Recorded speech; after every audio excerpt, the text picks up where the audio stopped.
Film के प्रारंभ में हमें मार्को नाम का एक व्यक्ति दिखाई देता है। वो एक रूसी गुंडे से मिलने जाता है। आते ही वो गुंडे को पैसों से भरा एक थैला देता है और पूछता है, मेरा सामान कहाँ है? गुंडा उसे गाड़ी की चाबी देते हुए बताता है, तुम्हारा सामान गाड़ी के डिक्की में है। मार्को चाबी उठाता है और वहां से चला जाता है।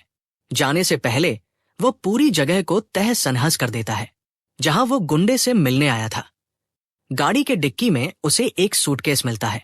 सूटकेस उठाने के बाद दृश्य यहीं समाप्त हो जाता है और अब हम फिल्म के मुख्य किरदार एथन को देखते हैं। एथन और उसकी पत्नी को आज ही पता चला कि वह गर्भवती है। ये सुनकर एथन बेहद खुश हो गया। आज क्रिसमस का दिन भी था। दोनों ही एयरपोर्ट पर कार्य करते थे, इसलिए वे एक साथ काम के लिए निकलते हैं। क्रिसमस के कारण आज एयरपोर्ट पर काफी भीड़ होने वाली थी। एथन जो सुरक्षा विभाग में काम करता था, उसे सबसे पहले ब्रीफ किया गया कि आज के दिन भीड़ को कैसे संभालना है। उसके बाद एथन अपने मालिक से बात करता है और कहता है, मुझे अब पदोन्नति चाहिए। मैं बोर्डिंग पर लोगों की जांच नहीं करना चाहता। मुझे सामान स्कैन करने का काम चाहिए। लेकिन मालिक उसे मना कर देता है क्योंकि आज के दिन किसी भी कार्य में परिवर्तन करना उचित नहीं था। तब उसका दोस्त जैसन उसकी सहायता करता है। वह मालिक से बात करके अपनी और एथन की ड्यूटी बदलवा लेता है। इससे एथन को अंततः सामान स्कैन करने का कार्य मिल जाता है। अब दृश्य बदलता है और हमें एयरपोर्ट के बाहर एक पुरानी मोहल्ला वैन दिखाई देती है। इसमें राइली नाम का एक व्यक्ति है जिसने किसी का अपहरण कर रखा है। राइली कुछ ही मिनटों में एयरपोर्ट के सारे कैमरों को हैक कर लेता है। ये भी देखने को मिलता है कि इसी व्यक्ति ने एथन के दोस्त जेसन के घर पर उसके परिवार को बंधक बनाने के लिए किसी को भेजा है। अब जब वह अपने मोबाइल में असली एयरपोर्ट के सीसीटीवी कैमरों की फुटेज देखता है तो आश्चर्यचकित रह जाता है।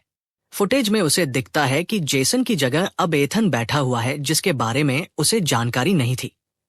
यह स्पष्ट दिख रहा था कि ये लोग अपराधी हैं और कोई गैरकानूनी कार्य करने वाले हैं। अपने मकसद को पूरा करने के लिए जहां पहले इन्होंने जेसन को ब्लैकमेल करने के लिए उसके परिवार का अपहरण करवाया था, अब इन्हें एथन के परिवार का पता लगाना था। इसलिए वह अपने आदमियों को एथन के घर की तलाशी लेने के लिए भेजता है। वहां उन्हें एक रिपोर्ट से पता चलता है कि एथन की पत्नी गर्भवती है। अब वे इस बात को एथन की कमजोरी के तौर पर इस्तेमाल करने की योजना बनाते हैं। एयरपोर्ट पर कोई एथन का सामान उसे ला कर देता है। सामान को देखकर एथन कहता है, ये सामान मेरा नहीं है। तब वहां आदमी बोला, तुम्हें ज्यादा कुछ नहीं करना है। थोड़ी देर में लाल टोपी पहना मेरा एक आदमी तुम्हारे पास एक सूटकेस लेकर आएगा।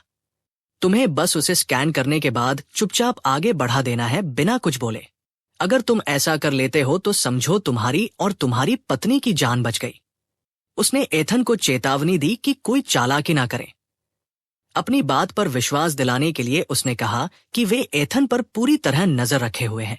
उसने यह भी बताया कि उसे पता है कि इस वक्त एथन की पत्नी कहाँ है, क्योंकि यह सारी जानकारी राइली ने पहले ही एकत्र कर ली थी। जब तक वहां आदमी एथन से बात कर रहा था, पुलिस कॉल प्राप्त कर चुकी थी। लेकिन एथन ने पुलिस को कुछ भी नहीं बताया और कॉल काट दी। यह देखकर वे आदमी समझ गया कि अब एथन उसकी बात मानने वाला है। उसने एथन से उसका मोबाइल लॉकर में बंद करवा दिया। इतना होने के बाद एथन ने उससे प्रश्न किया, क्या तुम एक आतंकवादी हो? उस आदमी ने उत्तर दिया, नहीं, मैं आतंकवादी नहीं हूं। मुझे किसी ने सिर्फ एक काम करने को कहा है। एथन ने सोच समझकर एक और प्रश्न किया, आखिर उस सूटकेस में क्या है? उस आदमी ने जवाब दिया, तुम्हें यह जानने की कोई आवश्यकता नहीं है, और अगर तुम्हें पता भी चल जाए तो अपना मुंह बंद रखना। अगर सूटकेस विमान तक नहीं पहुंचा या किसी ने उसे खोल लिया तो समझो तुम और तुम्हारी पत्नी मारे जाओगे। एथन उससे कहता है, मैं तो अब यहां बैठा हूं। अगर यहां जेसन होता तो तुम लोग क्या करते? क्या जेसन भी तुम्हारे कहे अनुसार ये काम करता? उस आदमी ने जवाब दिया, जेसन भी यही करता, क्योंकि उसके परिवार को भी हमने बंधक बना रखा है। जाओ और अब इस स्मार्ट वॉच को भी लॉकर में रख कर आओ। एथन उनकी बात मानते हुए ऐसा कर देता है और समझ जाता है कि वह यहां बैठे बैठे कुछ नहीं कर सकता। अब दृश्य बदलता है और हम एक पुलिस अधिकारी एलेना को देखते हैं जो उस स्थान पर गई है जहां कल मार्को रूसी गुंडे से मिला था। उसके बाद वह उस जगह की जांच करती है। अब हम फिर से एथन को देखते हैं जो उस आदमी से बात कर रहा है। वह आदमी कहता है, कुछ ही देर में मेरा आदमी आने वाला है। जब तक वह नहीं आता हम दोनों बातें कर लेते हैं। एथन आसपास की आवाजों का अंदाजा लगाता है और समझ जाता है कि वह आदमी उसे नहीं देख रहा है। इसका फायदा उठाते हुए एथन जल्दी से उठता है और सामने वाले आदमी का बोर्डिंग पास लेकर उसे कुछ लिखकर पुलिस को दे देता है। लेकिन एथन को यह नहीं पता था कि उसकी हरकत पर सीसीटीवी से नजर रखी जा रही थी। राइली ने यह सब कुछ देख लिया और उस आदमी को बता दिया। अब पुलिस को भी सारे मामले का पता चल चुका था। इससे पहले कि एथन कुछ और कर पाता, वहां आदमी उठकर एक पुलिस वाले से टकरा जाता है। ये टकराव जानबूझकर था क्योंकि उस आदमी ने टकराते हुए पुलिस वाले को कुछ ऐसा इंजेक्ट कर दिया जिससे उसकी तुरंत मृत्यु हो गई। एथन जब अपनी कुर्सी पर वापस आया तो उसने देखा कि सामने वहां आदमी अब वहां नहीं था। उसने तुरंत इधर उधर नजर दौड़ाई और आखिरकार उसने उस आदमी को भीड़ में देख लिया। इससे पहले कि पुलिस वाले यहां ज्यादा जमा होते, वह अपने आप को पुलिस वाले से बोर्डिंग पास लेकर वहां से दूर हो जाता है। चेहरा देखने पर यह पता चलता है कि वहां आदमी कोई और नहीं बल्कि मार्को है, जिसने फिल्म के शुरू में रूसी गुंडे को मारा था। अब एथन भी जाकर मार्को के पास बैठ जाता है। मार्को ने बोर्डिंग पास से वह सब पढ़ लिया जो एथन ने लिखा था।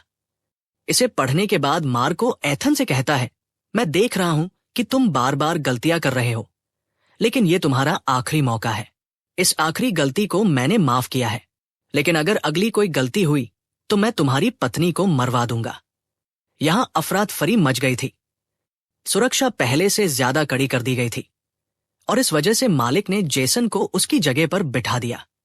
ये बात जैसे ही मार्को को पता चली तो उसने एथन से कहा, कुछ भी करो, लेकिन जेसन को वहां से उठाओ और खुद बैठो। एथन पहले मालिक से ये बात कहता है, लेकिन अब मालिक उससे समझाते हैं, सुरक्षा की स्थिति अब पहले से बहुत अलग है। मैं जेसन के टेबल पर शराब वाली कॉफी देखी, उसे तुरंत नौकरी से निकाल दिया। हालांकि जेसन हकलाकर यह बताने की कोशिश कर रहा था कि यह कॉफी मेरी नहीं है। अब दृश्य बदलता है और हमें एक पुलिस अधिकारी दिखाई देती है जो उस रिकॉर्डिंग को बार बार सुनकर एक जहर के बारे में पता लगाती है। ये जहर इतना खतरनाक था कि जहां गिर जाता वहां के आसपास का माहौल और सब कुछ तबाह हो जाता।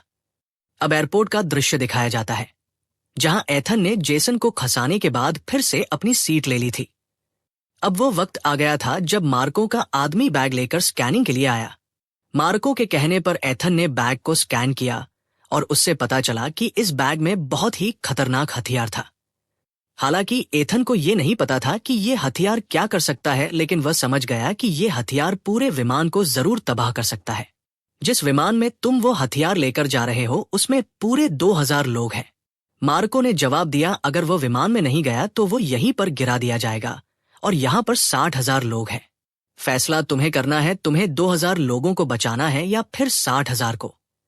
एथन परेशान हुआ और उसने पूछा, तुम क्यों मारना चाहते हो लोगों को? इसलिए उसने दूसरी फोर्स को पहले भेज दिया और उन्होंने जाकर सारी चेकिंग लाइंस बंद कर दी। चेकिंग लाइंस बंद होने के कारण एथन के मालिक ने भी सबको इकट्ठा कर लिया और यहां पर सभी संदिग्ध लोगों की जांच शुरू कर दी। एथन ने अब अपना दिमाग चलाया और जल्दी से अपने मालिक के स्कैनर में मार्को के आदमी का नाम डाल दिया जिसका बैग उसने सही से स्कैन किया था। ये करने के बाद वह बाहर निकला। बाहर आने पर जब मार्को ने देखा कि पुलिस अधिकारी उसके आदमी को दूसरे कमरे में ले जा रहे हैं तो उसने एथन से पूछा, ये सब क्या हो रहा है? लेकिन एथन ने कोई जवाब नहीं दिया और कहा, आई एम सॉरी, अब मैं तुम्हारा साथ नहीं दे सकता। यह कहते हुए उसने कान से ईयरबड निकाल दिया और तुरंत अपनी पत्नी से मिलने चला गया। वो अपनी पत्नी को बचाना चाहता था, लेकिन फिर उसने देखा कि उसकी पत्नी के सिर पर एक लेजर थी, जिसका मतलब था कि कोई उसके ऊपर बंदूक ताने खड़ा था। वो घबरा गया था और अब मार्को भी उसके पीछे आ गया। मार्को ने उसे मारना शुरू कर दिया। अपने आप को बचाने के लिए एथन ने भी अपनी इलेक्ट्रिक गन निकाल ली और उसे मार्को पर तान ली। तब मार्को ने कहा, तुम सुधर नहीं रहे, तुमने बहुत गलतियां की हैं और इसका नतीजा तुम खुद ही देखोगे। ये कहकर उसने उस बम को सक्रिय कर दिया जो उस बैग में था और बोला, पहले सिर्फ 2000 लोगों को मरना था, अब 60,000 लोग मरेंगे। ये कहकर उसने दिखाया कि वह बम 10 मिनट के अंदर इस पूरी जगह को तबाह कर देगा। मार्को ने उसे कहा, अगर तुम सबको बचाना चाहते हो तो जल्दी से उस सूटकेस के पास जाओ। वहां जाकर मैं तुम्हें बता दूंगा कि इस बम को कैसे निष्क्रिय किया जाता है। एथन भागते हुए अब सुरक्षा कक्ष में पहुंचा, जहां उस आदमी का बैग चेक हो रहा था। एथन ने अपने मालिक पर गन तान दी। वह अपने मालिक को कुछ भी करने से हिचकिचा रहा था, लेकिन तभी दूसरा आदमी जल्दी से एक पेन उठाकर एथन के मालिक के गले में घोंपकर उसकी जान ले लेता है। ये देखकर एथन को इतना गुस्सा आया कि उसने उस आदमी को पकड़ लिया और पूछा, क्यों मारा? आखिर तुमने उसे क्यों मारा? उस आदमी ने जवाब दिया, मेरे भाई को उन लोगों ने बंधक बना रखा है और अगर मैंने ये सब ना किया तो वो उसे मार देंगे। फिर एथन ने मार्को से संपर्क किया और उससे पूछा कि इस बम को कैसे निष्क्रिय किया जाए। मार्को के कहने पर एथन ने इस बम को उस मशीन से निष्क्रिय तो कर दिया, लेकिन आखिरी वक्त में बम के विस्फोट होने में कुछ ही सेकंड बचे थे। दूसरी तरफ हम एलेना को देखते हैं, जो एक फेडरल एजेंट के साथ तेजी से एयरपोर्ट की तरफ बढ़ रही थी। तभी उसे अपने एक एजेंट की कॉल आई, जिसमें उसने बताया, तुम्हारे साथ इस वक्त जो फेडरल एजेंट बैठा है वो असली नहीं है, वह दूसरों का भेजा हुआ है। असली फेडरल एजेंट तो अब हमारे पुलिस स्टेशन पहुंच चुका है। ये सुनकर एलेना डर गई और उसने तुरंत दूसरे आदमी पर गन तान दी। उस आदमी ने भी कार की गति बढ़ाते हुए दुर्घटना करने की कोशिश की। दुर्घटना करने में वो आदमी सफल हो गया और इस चक्कर में दोनों को बुरी चोट आई।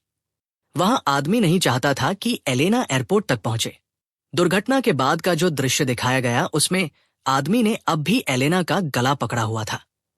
एलेना ने अपने गले को उसके हाथों से छुड़ाया और फिर अपनी गन से उसे गोली मारते हुए वहां से बाहर निकल आई। यहां एथन मार्को के कहने पर उसके सूटकेस को विमान के कार्गो के पास लेकर जा रहा था। तभी हम देखते हैं कि मार्को ने अब उस आदमी से संपर्क किया जो बैग को कार्गो तक एथन के साथ लेकर जा रहा था। मार्को ने उसे कहा कि अब तुम्हें आखिरी काम करना है और वह आखिरी काम था एथन को मारने का। यह सुनते ही उस आदमी ने पीछे से एथन पर गन तान दी, लेकिन शुक्र था कि सामने एक शीशे में एथन ने यह सब देख लिया और उल्टा उसी के ऊपर वार कर दिया। इन दोनों के बीच लड़ाई चलती रही और इस दौरान उस आदमी ने बार बार एथन को गोली मारने की कोशिश की, लेकिन एक बार गोली के बैकफायर होने की वजह से वो खुद ही मारा गया। इसका फायदा उठाते हुए एथन ने तुरंत उसका मोबाइल लिया और अपनी पत्नी को कॉल करने की कोशिश की, लेकिन उसकी पत्नी व्यस्त होने की वजह से फोन नहीं उठाती। अब एथन अपनी पत्नी को छोड़कर अपने दोस्त को कॉल करके बता देता है कि उसकी पत्नी की जान खतरे में है। ये संदेश जाकर उसका दोस्त उसकी पत्नी को दिखा देता है। ये देखते ही नोरा बार बार अपने पति को कॉल कर रही थी, लेकिन उसका फोन तो लॉकर में था। ठीक समय पर हम देखते हैं कि एलेना भी अब एयरपोर्ट पर पहुंच चुकी थी। उसने आते ही पूरे एयरपोर्ट को सील कर दिया। वही कार्गो के पास अब मार्को आ चुका था और आते ही उसने एथन को गोली मार दी, लेकिन गोली लगने के बावजूद एथन भागता रहा क्योंकि गोली सिर्फ उसकी टांग में लगी थी। मार्को ने एथन से कहा, मैं तुम्हें छोड़ दूंगा, बस तुम मुझे मेरा सूटकेस दे दो। ये देखकर एथन नीचे आया और उसने आराम से सूटकेस मार्को के हवाले कर दिया। इस बीच एलेना भी एथन का पता पूछते हुए कार्गो तक पहुंच गई थी। एलेना जब तक एथन के पास पहुंची, एथन ने उसे धक्का देकर बाहर की तरफ भागने लगा। जाते हुए उसने एलेना को बताया, मेरी पत्नी की जान खतरे में है, मैं उसे बचाने जा रहा हूं। और जाते हुए उसने मार्को का सारा हुलिया भी एलेना को बता दिया। यहां अब देखा गया कि नोरा भागते हुए पार्किंग क्षेत्र तक आ गई थी और अब उसे मारने के लिए राइली भी आ चुका था, क्योंकि उसने सभी के मोबाइल हैक किए हुए थे और उसे पता चल गया था कि एथन ने नोरा को सब सच बता दिया है। इससे पहले कि वह नोरा को मार देता, पीछे से एथन आ जाता है। अब राइली भी गोली चलाने ही वाला था, लेकिन उससे पहले ही हमें गोली चलने की आवाज आई और राइली गिर गया। देखने को मिला कि वह आदमी जो सूटकेस लेकर विमान तक जा रहा था और जिसकी मौत हो गई थी, उसका भाई राइली द्वारा बंदी बनाकर रखा हुआ था और उसी ने राइली को मारा था। एथन उस आदमी को देखकर समझ गया कि यह जरूर उसी लड़के का भाई है जिसे ब्लैकमेल करके मार्को अपना काम चला रहा था। अब एथन ने उसे सब सच बता दिया कि तुम्हें बचाने के चक्कर में तुम्हारे भाई ने अपनी जान दे दी है। ये सुनकर वहां आदमी बहुत दुखी हो गया। अभी भी समस्याएं हल नहीं हुई थी। एथन को अब जाकर मार्को को किसी भी हालत में रोकना था ताकि वो विमान में ना बैठे, लेकिन अब बहुत देर हो चुकी थी क्योंकि मार्को विमान में बैठ चुका था। फिर हमें ये पता चला कि एथन ने एक अच्छा काम किया था।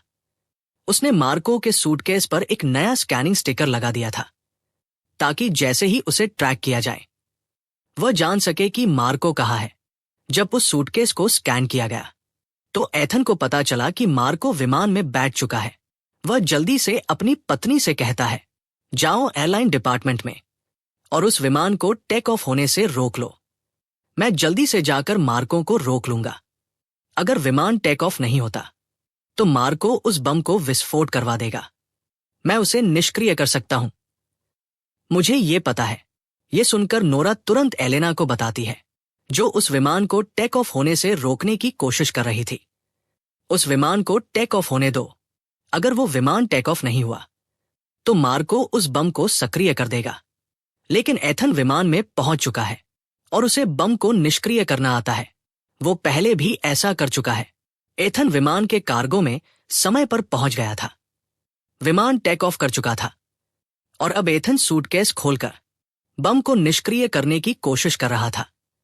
जैसे ही उसने सूटकेस खोला, मार्को को इस बात का पता चला और वह समझ गया कि एथन ही विमान में आया है। अपने मिशन को बचाने के लिए मार्को भी कार्गो के अंदर आ जाता है। यहां आते ही मार्को ने एथन को रोकने के लिए उस पर गोली चलाई, जो इस बार भी एथन के पैर में लगी। इसके बाद वह बैग लेने के लिए बढ़ा। बैग इस वक्त फ्रीजर में था। उसने जैसे ही बैग खोला तो देखा कि बम के अंदर वो खतरनाक रसायन नहीं था, जिससे सब कुछ तबाह हो सकता था। ये रसायन अब एथन के हाथ में था। गोली चलने की आवाज से पायलट को भी पता चल गया कि विमान के अंदर कुछ लोग हैं जिनके पास हथियार हैं। इसलिए उसने विमान को फिर से एयरपोर्ट की ओर मोड़ दिया। इस दौरान एथन ने एक चालाकी दिखाई। वह खड़ा होकर जल्दी से मार्को को फ्रीजर में धक्का दे दिया और रसायन को भी फ्रीजर में फेंक कर उसे बंद कर दिया। रसायन वहां फट गया और उसने मार्को का खून सिर्फ 1 मिनट में सुखा दिया। इस तरह से एथन का मिशन सफल हो गया और उसने 2000 लोगों की जान बचा ली।